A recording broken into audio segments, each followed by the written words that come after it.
Hi everybody. Would someone be able to just let me know in the chat if you can hear me okay, and then I will try and share the PowerPoint and hopefully that will work.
Okay, I think we'll make a start. Hopefully you can all hear me, but let me know in the chat, please. Oh, perfect. I can see some responses.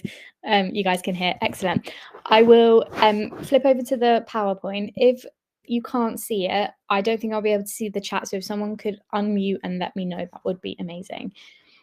So I will switch over now. So my name is Hannah. I'm currently an F2, and today we'll be talking about trauma. So we're going to cover, this is kind of the MLA content that will be included. So mainly the focus is on different types of fractures and soft tissue injuries. And I can't really cover, obviously, every type of fracture and tissue injury, but I've tried to pick the most common ones and the ones I think are probably more likely to come up in kind of OSCE or multiple choice questions, that kind of thing. And then also compartment syndrome, which is kind of the key orthopedic emergency. So that's what we'll cover. So if we get started with just the basic types of fracture, so there are many different names, and you'll often hear, like when you're working on the wards and things, orthopedics will say, "Oh, it's this type of fracture," and it can be very confusing, and often you don't really know what each one means, and they kind of combine different words. So these are the kind of generic terms that can apply to any different type of fracture. So we'll just run through those. So firstly, we've got here the fissure fracture, which is also called a hairline fracture, which is probably what you've heard it called more commonly. And this is just a small crack in the surface of the bone. You often can't even see these on an X-ray, so they can be quite hard to kind of diagnose, but it's mainly done by the kind of clinical story of what's happened when there's been kind of a minor trauma or possibly a bit of an overuse injury, especially at the top of the foot, like that kind of thing. So those are your kind of hairline fractures. Then next to that, we've got an impacted fracture, which is where you have the fracture and then you have different fragments of bone, as you can kind of see around that fracture line. This is where those fragments drive into each other. So it's often done in a high force injury where there's been a high pressure and then different fragments, and they kind of compress into each other. So that's your impacted fracture. Then you've got the transverse fracture, which is a straight line break across the bone. So you can see that quite clearly in that picture. Then you've got a segmental fracture, which is similar to the transverse, but you've got two of those breaks with, oh, sorry, I keep pressing, two of those breaks with a floating piece of bone in between the two. So that's kind of your segment. So that's a segmental fracture. Then you've got the oblique fracture, which is a diagonal fracture across the bone. So that oblique just means kind of going diagonally. Then you've got an oblique with offset, so that's where it's slightly displaced. So you can kind of see there that the bone is not aligned anymore, it's pointing in the wrong direction. Then you have a comminuted fracture where you have 3 or more fragments. So you can kind of see here the red line is the fracture line, and then the white is obviously the bone. So you can see there's 3 small fragments there, and then obviously your main bone above and below as well. Then there's the green stick fracture, where it's just a break on one side of the bone, and that causes the other side of the bone to bend. So you get a slight bend. It's not really well pictured on this diagram, but so fracture on one side causes the other side to bend. And then you've got a longitudinal fracture, so that runs the whole length of the bone, and that often comes from a really large impact injury. So those are just your types of fractures. So they can be used to describe pretty much fractures on any bone. So they're kind of the basics of fractures. The general principles of fracture management kind of apply to many different types of fractures, the kind of basics of it, and then the physicalities of how you do that vary depending on the fracture. I'm just quickly going to go back to the chat just to check no one's saying they can't hear. Perfect. So let's carry on. The first thing that you need to do with any fracture, so you've seen it on an x-ray, you've identified that there's a fracture somewhere. The first thing you're going to do is reduce the fracture. So that just means to restore the alignment of that limb. So this can be done in lots of different ways. So traction is the most common one. So that might be through kind of manual traction or through using kind of equipment. So it depends how severe the fracture is and how big the break is. Often you will need analgesia to do this because obviously it's very painful because you're kind of putting that bone back together. You can use local anaesthetic if it's quite a severe fracture, or even a regional nerve block if it's really, really severe, or sometimes just some conscious sedation is enough just to make the patient a bit sleepy, and then you can kind of do it without them knowing what's going on too much. But obviously they will need analgesia as well in that situation. So once you've reduced the fracture and you've got that bone aligned how it should be, you then want to hold it in that place. So you can do this with things like splints or plaster casts. So that's kind of the most common ones. If you think about an arm fracture or a leg fracture, your basic fractures, then you put them in a cast afterwards. You then want to re-x-ray to check that fracture is the limb is aligned and is not displaced or anything, and once it's in the cast, so you know that cast is holding it in the right position.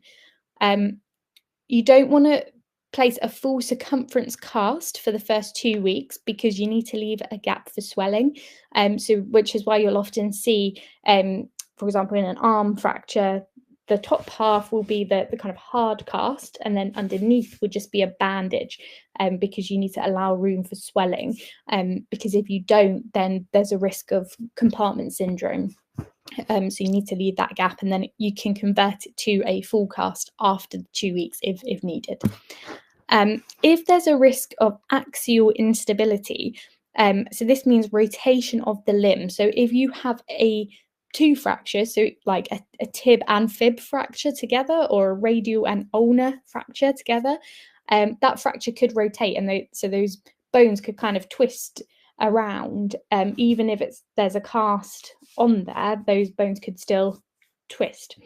So in this situation, you would need to go above the joint that's affected. So if it's a radial and ulnar, you'd need to go above the elbow to stabilize that whole limb, not just the lower part, to stop the rotation of the bones. So other things that you should always consider when treating people with a fracture is their weight-bearing status. So can they walk on that leg that's broken, or do they need to not put any weight through that leg? And if they can't, for how long can't they? It's also important to think about weight bearing in upper limb fractures, which often is forgotten because people think you don't walk on your hands, obviously, but you do use your hands for lots of things, like pushing yourself up to standing, and yeah, there's lots of things you use your hands for that you do put your weight through.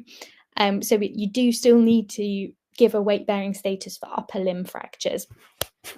So often in kind of non-severe fractures, they will be weight-bearing, but it really just varies. And as a junior doctor, if you're treating someone with a fracture, but you're not working in orthopedics, the physios on the ward will hound you for the weight-bearing status so that they know what that patient can do, and it's something that is often not written down by the orthopedic team, so you do sometimes have to call and check that.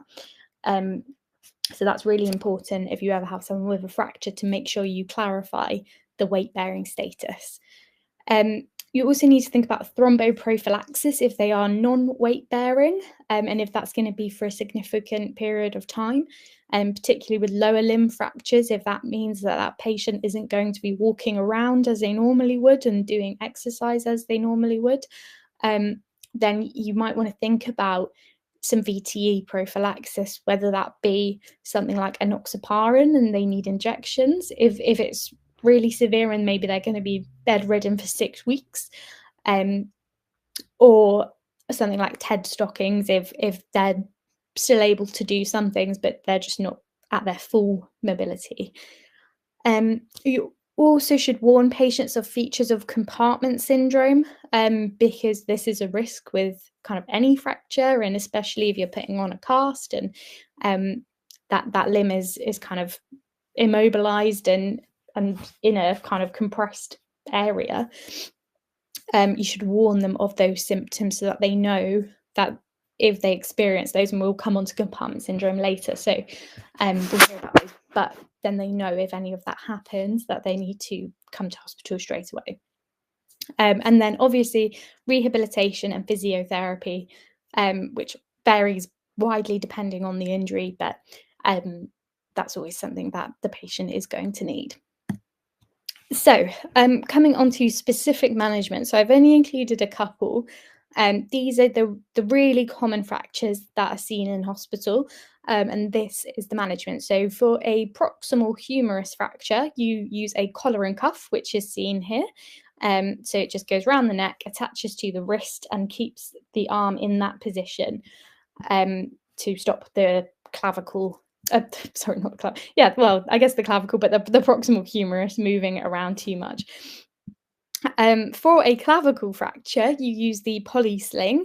So you can see here the whole arm goes into this sling, and that just sits around the shoulder.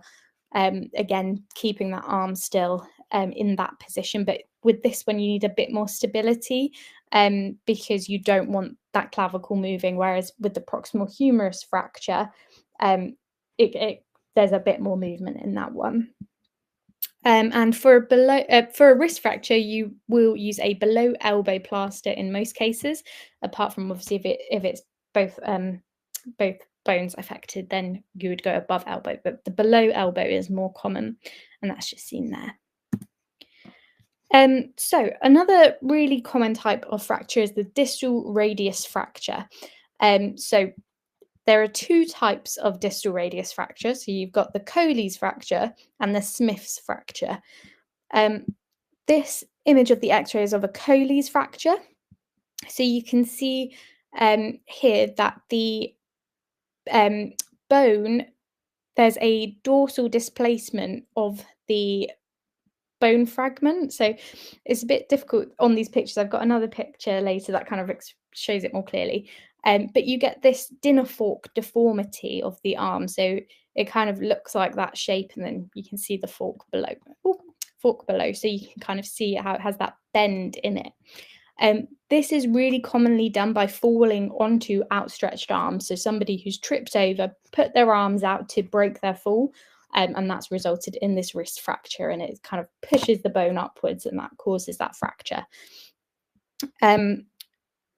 The Smith's fracture is kind of the reverse. So it's if you had fallen backwards, placed your hands behind you, and fallen onto your hands that way.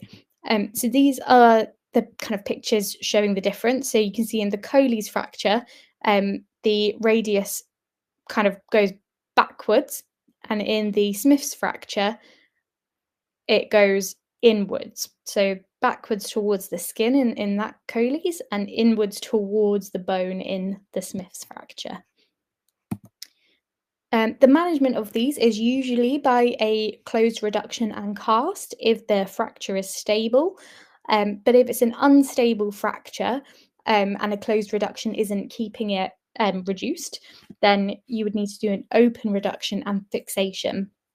So that would involve an operation and fixing it with something like a nail or whatever it needed. If there's concern of the actual wrist joint itself being involved, you should do a CT to look in more detail at those wrist bones. So next up, we will talk about neck of femur fractures. So these are so common to see in hospital. They're really prevalent amongst the elderly, especially females who are postmenopausal, who have really weak bones, they're osteoporotic, and they have a fall, and it doesn't take much force to result in a hip fracture. So these patients will often present after a fall. Normally they've kind of fallen onto their side, and they are unable to weight bear. The kind of classic presentation is that the affected leg will be shortened and externally rotated compared to the other leg. Your first kind of test would be a hip x-ray, but if that's normal, but they are still unable to weight bear, and the physios usually are the ones who kind of have concerns that they're just not able to put any weight through that leg, then you will need to do a CT to either confirm or rule out a neck of femur fracture. Usually they are seen on x-rays, but if there is still concern, then CT will kind of confirm it. Most hospitals now also have orthogeriatricians, who are elderly care doctors who specialise in neck of femur fractures and looking after those patients. This is really important because people come in with the hip fracture, and then obviously that's kind of the priority to fix that. But you still should consider the cause of the fall. So why did they fall? Did they have low blood pressure? Was it just a trip and they just fell? Or, all of those things that a geriatrician would normally look at when somebody has a fall could get missed if they just kind of came in, had their operation and went home again. So it's really important to have that kind of thorough geriatric assessment at that same time. And also looking at bone protection plans. So quite often these patients will come in and they've already been on a bone protection, which clearly has not worked because they've still got a fracture. So you might need to consider an alternative, or perhaps they're not taking it, or, so you should look into that a little bit more as well. So looking at the kind of details of the fracture. So if we just look at the anatomy first, so you've got two types of neck of femur fracture. You've got intracapsular and extracapsular. So intracapsular is defined as anything above the intertrochanteric line, which runs from the greater trochanter to the lesser trochanter. So if you imagine a line here, which is kind of seen here as the boundary between the green and the red area, anything above that, so in the femoral neck or femoral head, will be an intracapsular fracture. Anything below that line is extracapsular, and that is further divided into intertrochanteric, which is the area between the greater and lesser trochanter in this green area. And anything below that is subtrochanteric. So you're heading into more of the actual femur there. So that's how you kind of divide it. And it is important to know what is affected, because it does change the management. So just looking at intracapsular in a little more detail, you have the Garden classification, which classifies them into 4 types of fracture. So grade 1 would be an incomplete fracture, so it doesn't go the whole way through the neck, and it's non-displaced. A grade 2 would be one that does go the whole way through, so it's a complete fracture, but it's not displaced. Then the type 3 is one that is a complete fracture and partially displaced. And type 4 is a complete fracture fully displaced, so the head is completely off the neck. So the management, so nice guidelines kind of tell you what the management is for each different type. But the kind of basic way of thinking about the management is if it's a displaced intracapsular, so that would be kind of a type 4, you will do a hemiarthroplasty or a total hip replacement. So to kind of decide which one to do, you consider the patient's level of function before the injury. If they were very independent, not very frail, very mobile, doing lots of things independently, then you are more likely to do a total hip replacement because that will allow that patient to keep up that level of independence for longer because you've replaced that whole joint. It would last a long time, especially in younger patients. You'll consider that more as well, but really it's the level of function that decides it. The reason that you go for an arthroplasty in this case is because the highest risk of avascular necrosis is in a displaced intracapsular fracture. That's because the medial circumflex femoral arteries lie inside the intracapsular femoral neck. So if that is fractured, you've got a really high risk of necrosis in that head. So you want to replace that whole head to avoid avascular necrosis. In a non-displaced intracapsular fracture, most often you'll go for a hip screw, but again, you can consider an arthroplasty if they were very independent before their injury, for all the same reasons that it will last longer and allow them to be more independent for longer. In an intertrochanteric fracture, you will go for a dynamic hip screw or a short IM nail. So in these fractures, it's more about fixation. You're not replacing that joint, you're just fixing that bone. And in a subtrochanteric, you'll go for an IM nail. So again, it's just about fixation. Fine, so that's all of that. Does anyone have any questions on any of those bits before we move on to the next bit on soft tissue injuries?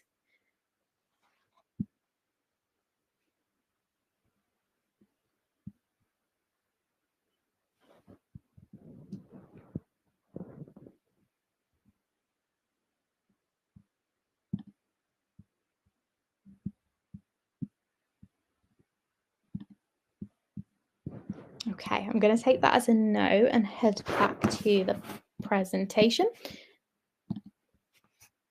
So, onto soft tissue injuries. So, I try to include the most common ones that could come up in an OSCE, and you can kind of get quite well from a clinical history and examination. You can kind of diagnose this without lots of investigations. So, one really common presentation is a bursitis.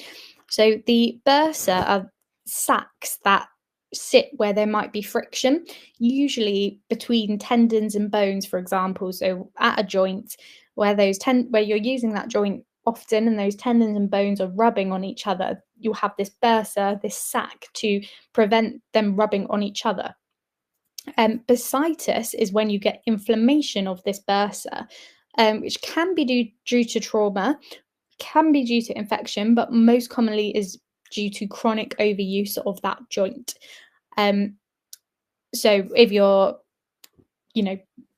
do a job where you're often bending your elbow, then you're at risk of an olecranon bursa, for example.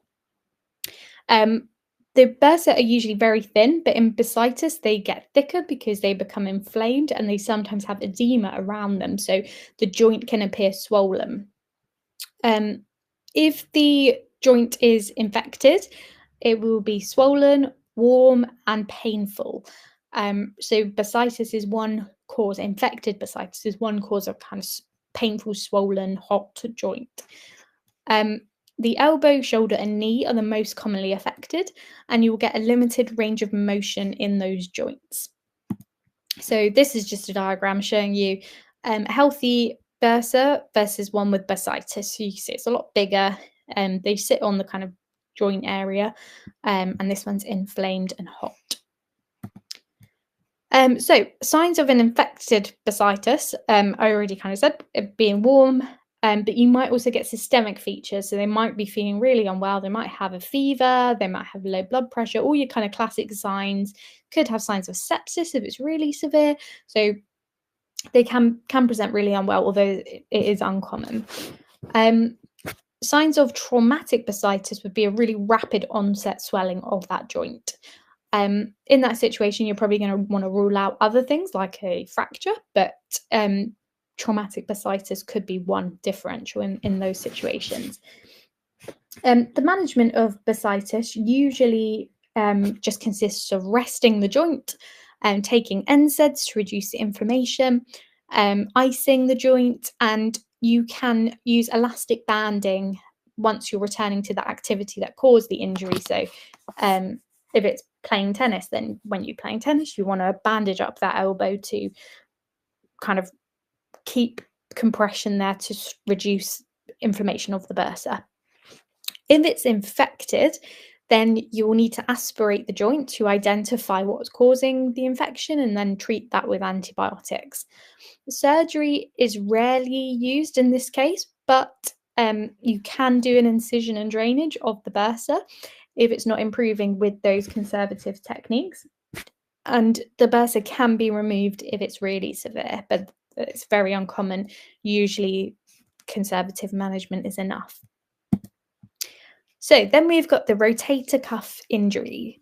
So these people will often present with a deep achy pain in the shoulder. It results from wear and tear of the shoulder joint.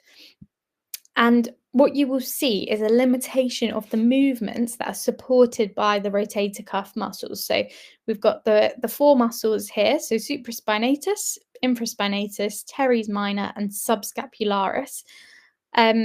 Each of those has a role. So when you're examining somebody and you suspect a rotator cuff injury, you're going to want to ask them to do all of these movements as listed. I won't read them all out. But for example, lifting your shoulder out to the side. If somebody cannot do that, that suggests a rotator cuff injury because it suggests that the supraspinatus muscle is affected. So yeah, those it's kind of external rotation and elevation of the arm are the two key ones to assess for. This is caused where you get a tear in the tendon that attaches one of these muscles to the bone. So it doesn't have to be that all the muscles are affected. It can just be one of them, but it's where that tendon that's attaching the muscle to the bone is affected. So that muscle can no longer help the bone do its movement. So the management for this is an X-ray to rule out other causes like a fracture. You can do an ultrasound or an MRI to give you a detailed picture of the muscles and the tendons to confirm that this is the cause.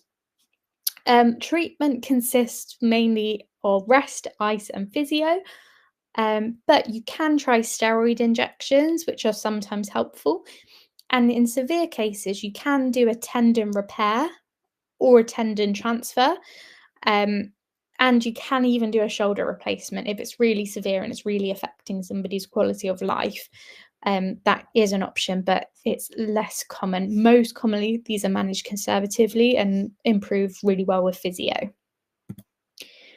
So then we've got the Achilles tendon rupture.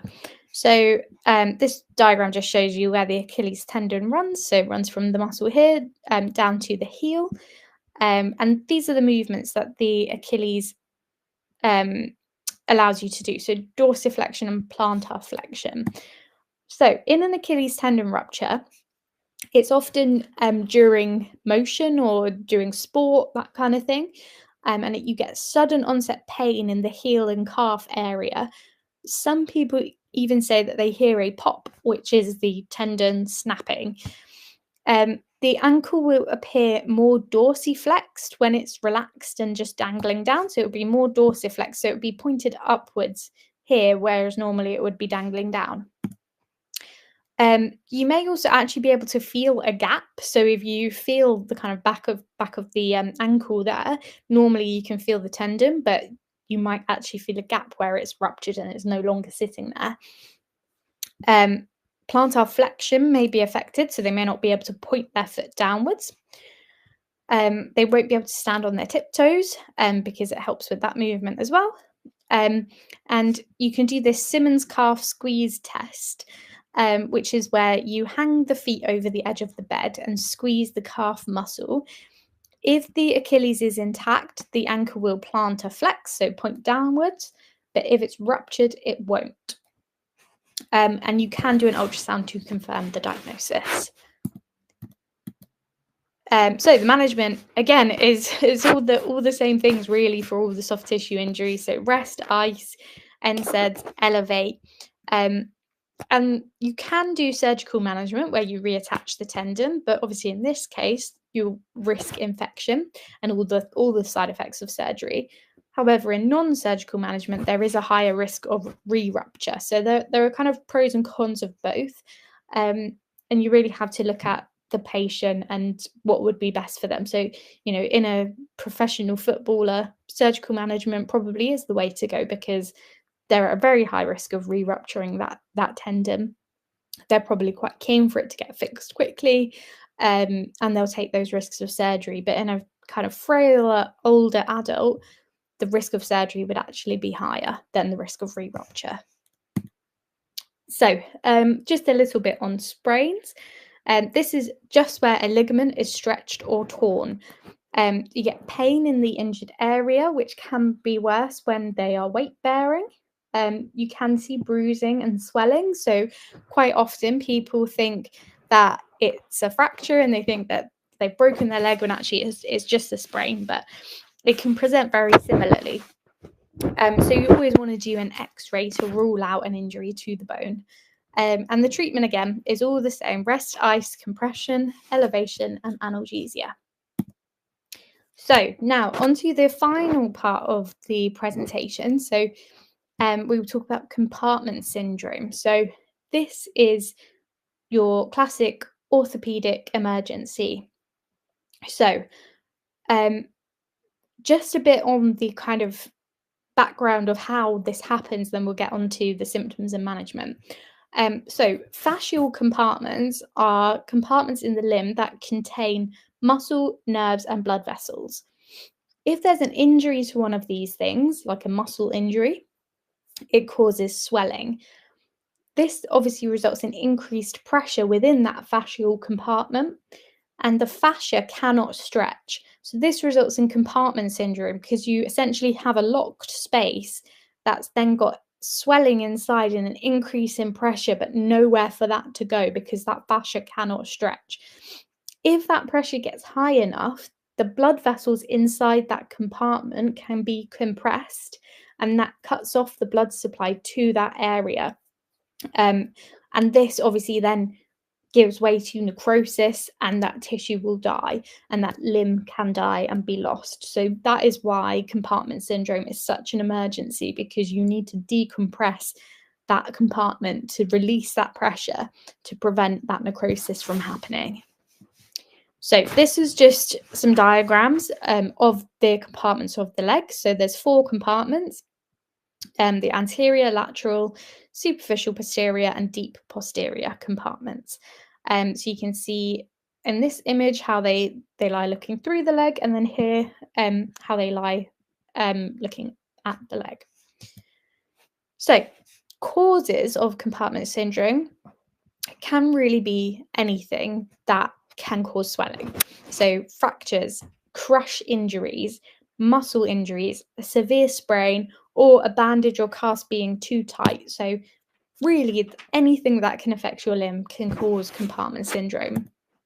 The symptoms are categorized into these 5 Ps. So you get pain, which is disproportionate to the injury and doesn't improve with elevating the limb or analgesia. You can also get paresthesia, which can be a loss of sensation or weakness in the affected area. You get pallor, so the limb can appear paler than it normally does. Um, Pressure, which we would say is swelling, and paralysis, so they're unable to move that area. This is often a late sign and a very, very bad sign if it's reached that point. So the management. So you can look at the BOST guidelines. So it's the British Orthopaedic Association something. I'm not sure what it all stands for. But they have really good guidelines on lots of orthopedic conditions. So I'd recommend looking at them if you want more detail. But the kind of key things you want to do to begin with is remove any tight bandages and casts that might be causing the compartment syndrome. You can elevate the limb to try and reduce that swelling to get that fluid flowing downwards. But the ultimate treatment is an urgent fasciotomy, but obviously you can't do that immediately. So these are other steps you can take in the kind of interim before that patient is taken to theatre. So the incision during a fasciotomy should be made along the entire length of the compartment that's affected. And you want to cut into that fascial layer to relieve that pressure. You can then look for any necrotic tissue and debride it to take that dead tissue away. And then you would leave the incision open and cover it with a dressing. Don't close it straight away because that increases the risk of compartment syndrome happening again because you're closing that compartment. So you want to leave it open to allow for that pressure to come out and not get compressed again. The patient may require multiple debridements. If there's lots of dead tissue, you might remove what you can see on day one, and then the next day you might have to have another look, check for any more dead tissue, remove some more. And then you can close that incision once the swelling has decreased. So that might be after several days. So obviously in that meantime, you need to keep that incision wound very well dressed and covered so that you're not increasing risk of infection. This shows you how to do a emergency fasciotomy. So this technique is called the 2-incision 4-compartment fasciotomy. So you'll do one lateral incision and one medial incision, and this should cut through all 4 compartments. So if you're not sure what compartment is affected and you just need to decompress, you want to make sure you cover all 4 compartments. So that is how you would do so. Okay, so that is everything. I have a little quiz, but does anyone have any questions before we do the quiz?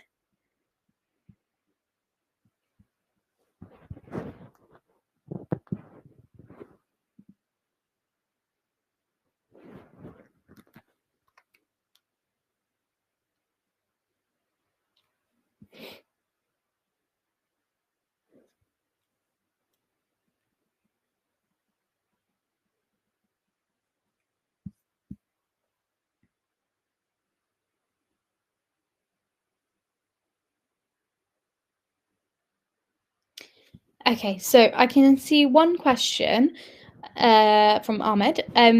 Is Suedaic atrophy reflex sympathetic dystrophy common with compartment? I don't think so. I am not sure on that though, so I don't want to say yes or no. Just having a quick look, that's the same as complex regional pain syndrome. So yeah, I don't know. I don't know the statistics on that, so I don't want to give an answer yes or no. I would imagine it probably can happen, but yeah, I'm not sure. I don't, as far as I'm aware, in all my research on compartment syndrome, I haven't heard it being a common thing, but I'm sure it can happen.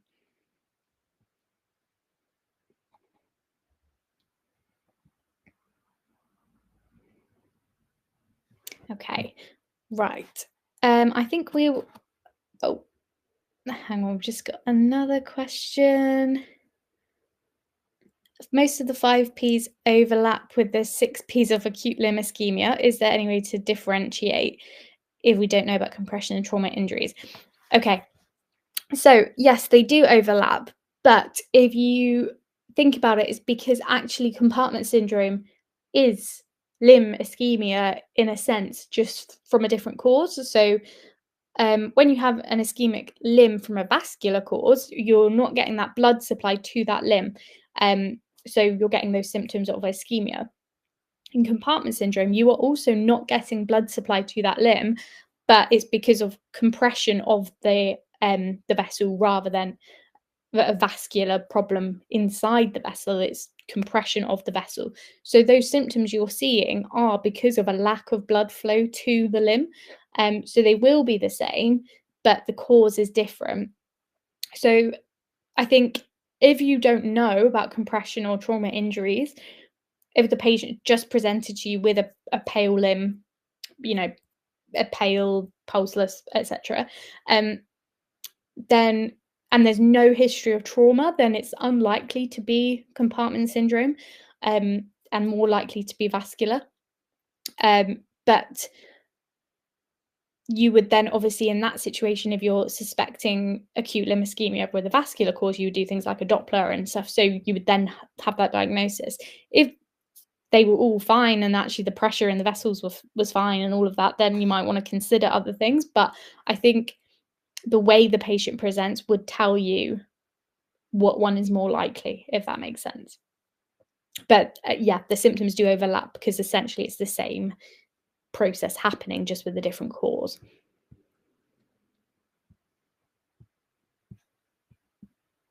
And any thoughts about trauma stations in OSCEs, history and or examination? I think a trauma station is unlikely to come up in an OSCE.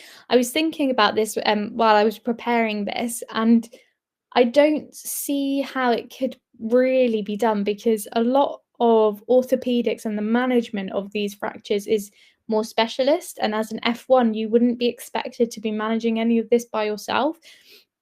I think it's more likely to come up in a kind of MCQ style question rather than in an OSCE. But if it were to come in an OSCE, the key things in the history are obviously to talk about the mechanism of the injury, when it happened, Socrates for the pain, thinking about any other injuries, like if it's a car crash, for example, they might come with leg pain, but you need to think about how much force there was, whether there might be other injuries and all of those things. You're kind of primary survey of the patient, but all of these things are, I think, above the level of what would be expected as an F1. So I don't think it would be likely to come up in an OSCE.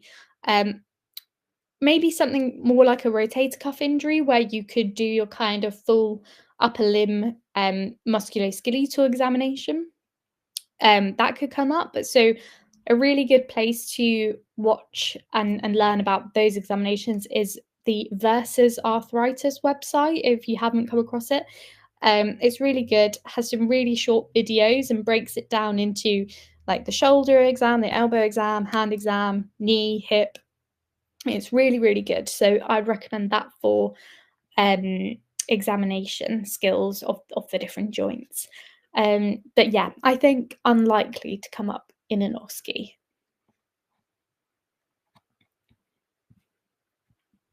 Okay.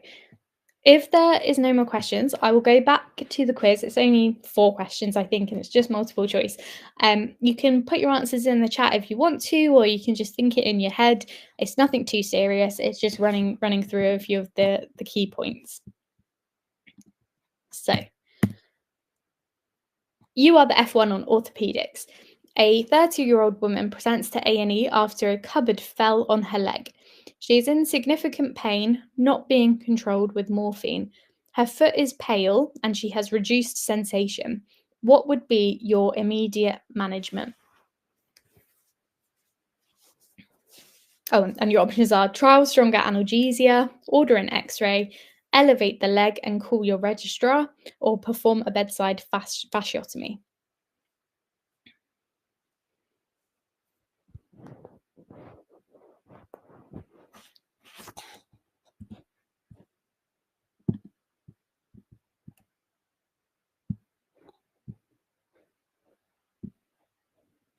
Okay, so just looking at the answers, I can see a lot of C's coming through, which yes would be the right answer. I think in this situation, the biggest worry is that this could be compartment syndrome. So you want to do what you can in the immediate, so elevate the leg, but the key thing would be call your registrar because this is an emergency that you will not be able to manage yourself. Um, you cannot do a fasciotomy, and you shouldn't. So you want to call your registrar and get them there straight away and tell them that you suspect compartment syndrome. They can then come and assess. If they actually think you've got some time, then you can think about things like ordering an X-ray. But if they agree that they're concerned about compartment syndrome, they can then get the patient straight to theatre and organise that fasciotomy. So, next question. A 45-year-old man has a proximal humerus fracture on his X-ray. What is the management? So you've got poly sling, collar and cuff, or plaster cast.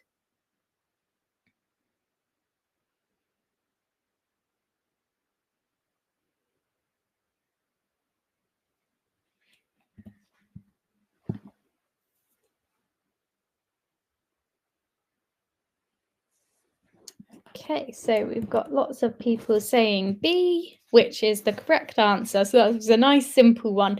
But this is the kind of thing I think would be more likely to come up in an MCQ. So the kind of different types of fractures and how you would treat them, I think would be more common than this coming up in an OSCE.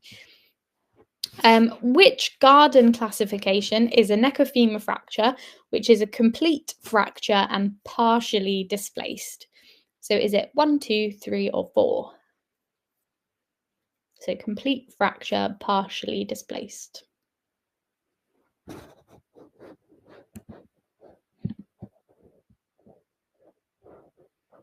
Okay, so lots of people saying C, so garden 3, which is the right answer.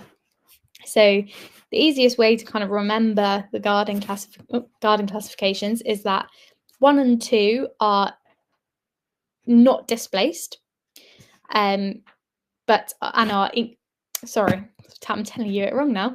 1 and 2 are both incomplete fractures, and oh gosh, I'm getting myself in a muddle now. Let me get the slide back up because I don't want to tell you the wrong things. Here we go. So 1 and 2 are both not displaced. 1 is incomplete, 2 is complete. And then 3 and 4 are both complete fractures, but 3 is partially displaced and 4 is fully displaced. So that's then. Okay, so next question. I think this is the last one. Which of these 2 movements may be affected in a rotator cuff injury? So 2 of these are correct. So internal rotation, external rotation, elevation of the arm to the side, which would be abduction, or elevate the arm out in front of you, which would be extension.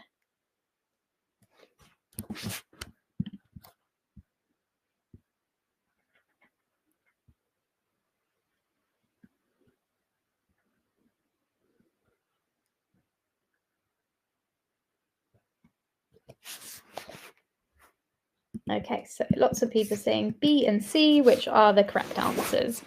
So that is everything. So I will come back.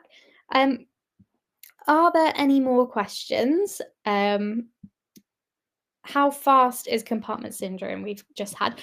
So it can really vary because it depends on how quickly that, if it's the muscle, for example, how quickly that swells enough to increase the pressure enough to then compress the blood vessel. So it really can vary on what structure is affected, what the mechanism is. So there's no real answer to that.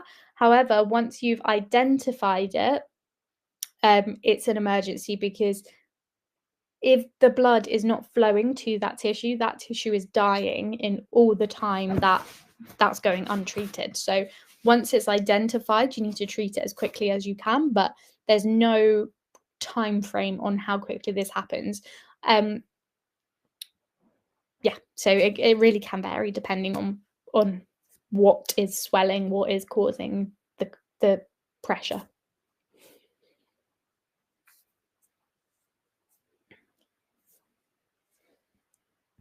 Oh, thank you, Paul. Yeah, thank you, guys. Thank you for engaging with the quiz and the questions. I hope it's been helpful. This will be uploaded on here as the session recording, but we will also be uploading the slides to, I think, a med. There's a new website that's coming that's linked with Mind the Bleep, but I can't remember what it's called. Something like MLA something. So we'll post details of that on Instagram and things when it's all ready, so you'll be able to see it. But this will be on here on Medal anyway.